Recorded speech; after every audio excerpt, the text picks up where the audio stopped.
Hi everyone, welcome to Cloth Space అండి. So ఈరోజు లైవ్లో అయితే మాత్రం ఇవి చూస్తున్నారు కదా, ఇవేంటి అంటే Kota cotton saris with satin borders అండి.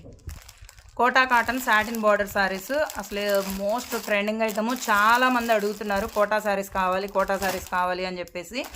సో ఫైనల్గా ఈరోజు అయితే వచ్చేసాయి. కాబట్టి ఇవాళ 11:30కి లైవ్ ఉందండి. 11:30 నుంచి 12 మధ్యలో లైవ్ జరుగుతుంది. 11:45 ఆర్ 11:30 ఈ 2 టైమ్స్లో లైవ్ అయితే స్టార్ట్ చేస్తాను. సో లైవ్కి అయితే ఖచ్చితంగా అటెండ్ అవ్వండి. మంచి క్వాలిటీ ఐటమ్ వస్తుంది. అండ్ ఇంకోటి చెప్పాను కదా, మన ఛానల్లో ఇక మీదట ఎక్కువ శాతం ప్యూర్లు కూడా మనం వీడియోస్ చేస్తున్నాం. కాబట్టి సో ఛానల్ని ఫస్ట్ టైం చూసిన వాళ్ళైతే సబ్స్క్రైబ్ చేసుకోండి. పక్కన బెల్ ఐకాన్లో ఆల్ ఆప్షన్ క్లిక్ చేసి ఉంచుకున్నారంటే మనం షార్ట్ పెట్టినా ఏది పెట్టినా నోటిఫికేషన్ వస్తుంది మీకు వెంటనే. మంచి కలెక్షన్ మిస్ అవ్వకుండా ఉంటారు. సో ఇవన్నీ కూడా ఇవాళ మార్నింగ్ లైవ్లో 11:30 లైవ్లో చూపిస్తానండి. ప్యూర్ కోటా వస్తుంది శారీ విత్ సాటిన్ ఫ్యాబ్రిక్ అనమాట. ప్రైస్ అయితే ఓన్లీ 550 అండి.